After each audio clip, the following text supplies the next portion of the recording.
Hello everybody, I hope you are having a wonderful day, and today I want to share with you guys something pretty wild. I wouldn't normally have something like this on the channel, but this is my boss's knife. Yeah, this is his EDC. This is his favorite knife as far as I know. This is none other than the Cold Steel Knives Spartan.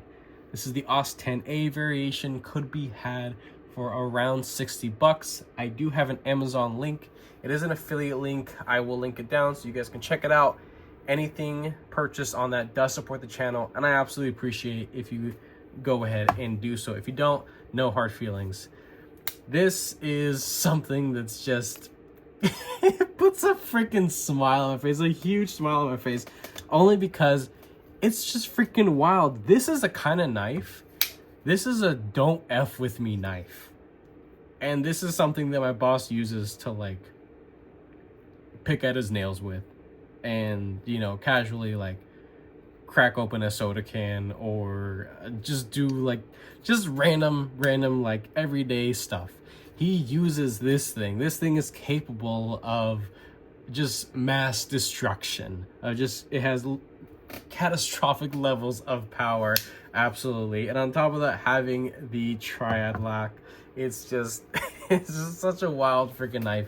Now I'm surprised that this thing even fit on the screen here. I thought I'd have to back out a little bit, but it's fine. I know for a fact this is already larger than any knife I own, but we're gonna go ahead and do the typical stuff. No, this is not something that I personally carried, but I have been the main sharpener for this model for the past I don't know, 4 sharpenings or so, and I got it pretty good. Obviously a lot of use has come out of the first like inch and a half, because realistically nobody needs a knife like this for EDC. Little stuff is just fine, but I think he really gets a kick out of carrying something like this too, because it is just a cool knife. And you gotta watch this guy. He twirls this thing around like it's a feather. It's insane. I have a pretty cool dude for a boss. No, saying good stuff is not gonna get me a raise. It is what it is. I just like the guy enough. 9.2, yeah. So not for basketball shorts. All right. Look at this thing. Kind of centered up. Let's just start with the big stuff. There's no point in doing like all 8 size comparison knives. This right here is about the largest knife in my collection. Full titanium MSI. Here we have no, this is not the small 31. This is actually the large Sebenza 31. So there's that. Let's get some other ones that I don't typically use for size comparison, but they're just, large knives that I have out of the collection. Here is the Civivi Vexillum. Let's see, I had one other larger one. Here's a Pyrite Light large. Yeah, this looks like a freaking mini Pyrite Light. That's not even a thing yet, but knowing CGRB, it's probably gonna be a thing anytime soon. Last one, I actually carried this a couple days ago. Forgot how much I love it. Can't believe I said that. But this is a Sencut Glide Strike. Yeah, no, it's not a mini Glide Strike. Sencut, please make a mini. I think that would be awesome. I love the big one, but I think a mini would make a lot of people happy. Absolutely. Let's get this junk out of the way. Let's focus on this beautiful beast right here. So, where the hell do I start with this thing? AUS 10A. What do I think about that blade material? Well, it's not something that's super crazy high edge retention. There's nothing that's genuinely fancy or super steel quality about it. It's just a good, well-rounded budget steel, and it's a big ol' hunk of it. I mean, realistically, looking at the stock of this knife, you could probably get 2 blades out of it for a much smaller design. So there's a whole lot of raw material here, and as you can see, no, that's not, a hand satin finish attempt. This is just use. This is love. This is, I mean, borderline abuse, but this is, I mean, do you guys have cold steel knives that look like this? If you do, send them to me on my Instagram, or I don't know, just get a hold of me and send them to me, because I want to see what like well-loved borderline abused knives look like that are still functioning. I mean, there are marks on here that I don't even know like what this guy was doing. He probably went and just broke down a whole freaking car, just chopped up an SUV on his, you know, casual Saturday. But another weird thing about this thing, it has a pocket wave feature. So if you're gonna carry something like this, you need to have good quality pants. No, this is not a segue into a pants sponsorship. Maybe eventually. But no, I'm not Jared Neves. You're gonna need to have some pretty good quality stitching on your pants, definitely, because this is running on washers, and to pull this mass of blade out of your pocket and use it comfortably, deploying it with the wave, it can be done. It's absolutely possible, for sure, but you need to have good pant material. If you're gonna have a little tutu on, or some little thin basketball shorts, or some jogger shorts, no, your pants are coming off with that hook, absolutely. And it's nice and textured there. So surprisingly, this thing is really comfortable to deploy one-handed.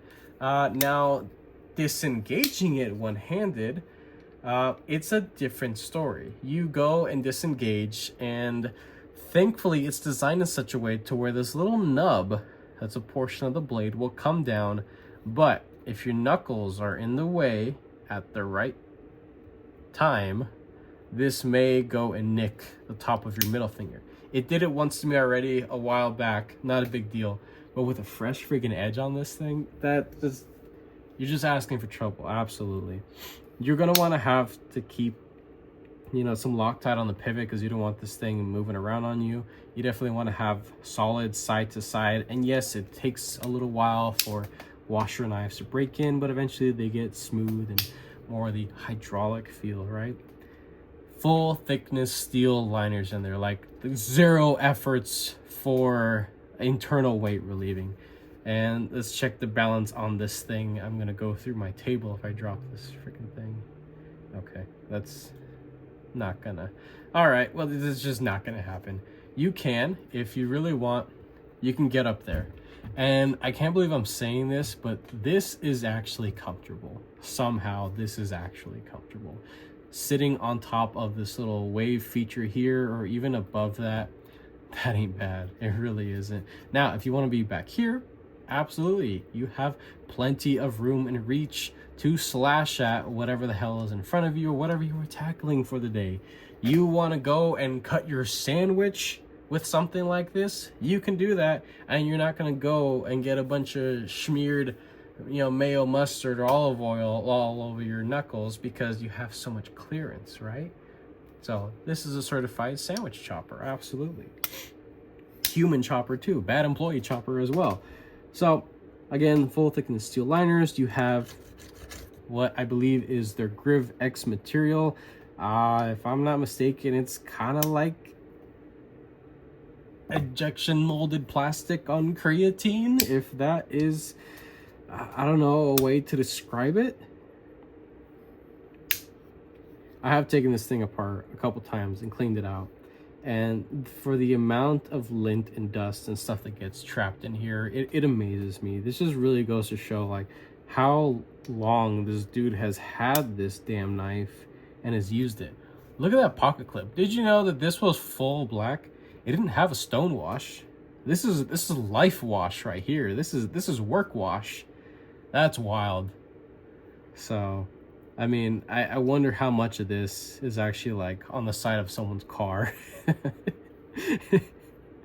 Oh man. No texturing on this. I can't say that I know of any cold steel knives. No, I'm not a cold steel snob, and I don't know and have handled a lot of cold steel models, just a handful. But I think it would be pretty cool to see some texture in there, just something really light, kind of like what's on there, I think that would be nice. A nice, tacky traction portion right there as well. Going back to the rest of the construction, T6s galore. Like, holy crap, they gotta love T6s over there at Cold Steel. I can't understand why. A knife this size, like, to have anything under a T10 is disrespectful. Realistically, if you're using a knife like this and you're actually going to take it out and get it looking like this, why the hell are you gonna put T6s? It doesn't make any sense. But it is what it is. Everything is still secure. Everything lines up perfectly, surprisingly. The only thing that I have trouble every once in a while when I go to do maintenance on this thing is that I have a hard time getting that blade centered, but I've been told by Cold Steel fans left and right that centering on Cold Steels is damn near impossible.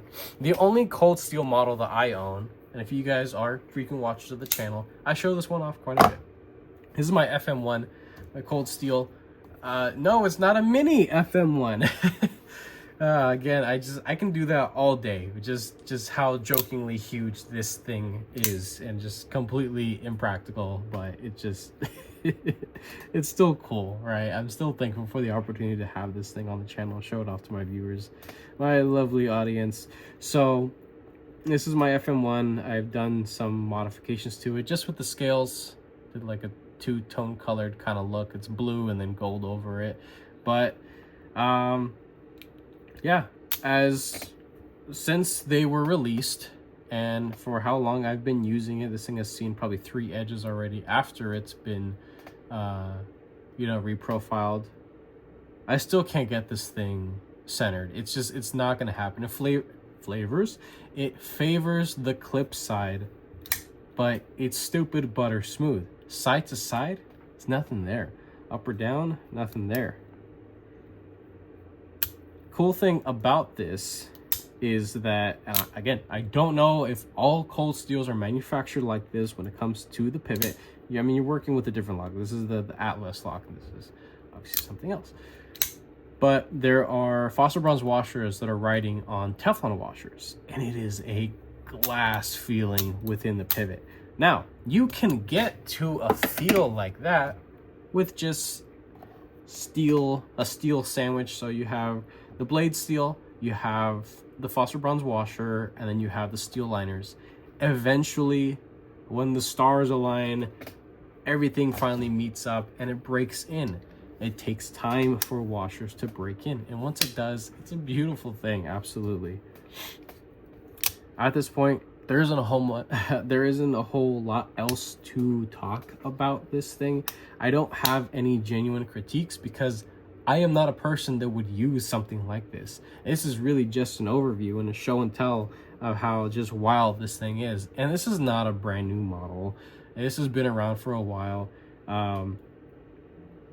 But I still think it's fun. I get a kick out of this, absolutely. If it weren't for the people that I know, I wouldn't have the opportunity to check stuff out like this. So I'm absolutely grateful. This puts a genuine smile on my face, and I can understand why somebody would want to own this. Just to say you own something this wild looking, and I know that this is actually kind of simple and mundane for some of the other stuff that Cold Steel does. So, there's that. If one would say this could be one of the more practical, odd-looking knives. You have the recurve. You have such, just wide belly here. Just so much reach with this blade. Very pokey tip with a whole lot of meat out to it. So, I mean, if you want to pry with this is probably the knife to do so. And that's probably the only time I've ever said that on this channel. Realistically, I'm pretty sure my boss has actually tried prying some stuff with this thing. I gotta ask him. Yeah, probably. But that's it. Just branding all over the damn place. The Spartan, the actual logo has just been worn off from how many times it's been like wiped down and clean or scrubbed. They're just going through material. OS 10A there on the blade. Cold Steel. This is a Taiwan produced unit. A lot of their stuff, if I'm I'm pretty sure almost everything, damn near everything of theirs is produced in Taiwan. Maybe some stuff is made in China. Maybe they have some stuff made in the US potentially. They kind of got like the Spyderco thing going on for them, which I think it's cool. I'm starting to see why people love cold steel so much. And I actually have a lot of cold steel knives on my wish list. They're normal stuff. Like I'm a normal guy. This is the kind of stuff that I use. I'm the kind of guy that this is just fine right here. This is a Pirate Light. This thing weighs damn near nothing. I'm this kind of guy. I'm not this kind of guy, but I can absolutely appreciate something like this because it's wild. It really is. It's really cool. But that's it. Not much else to say about this. I put a sweet edge on this. Hopefully my boss enjoys it and he can get a lot more use out of it. It is kind of a bit to sharpen because of that recurve. I'm working off of the Wicked Edge sharpening system, and as you can see, I still get it pretty good. It's just a little hectic sometimes dealing with that recurve right there. So I'm not a fan of sharpening this blade shape, but it can be done. Just take a look at that. And this is about a 400 grit edge. It looks a lot shinier than what most 400 grit edges would be. That's it. So if you guys like this video, go ahead and leave a like down below. If you are subscribed, thank you so much. I appreciate all your support and your patience, of course. If you're not subscribed, please consider subscribing because I have plenty of videos and content coming you guys' way. And with that being said, I hope you have a wonderful rest of your day.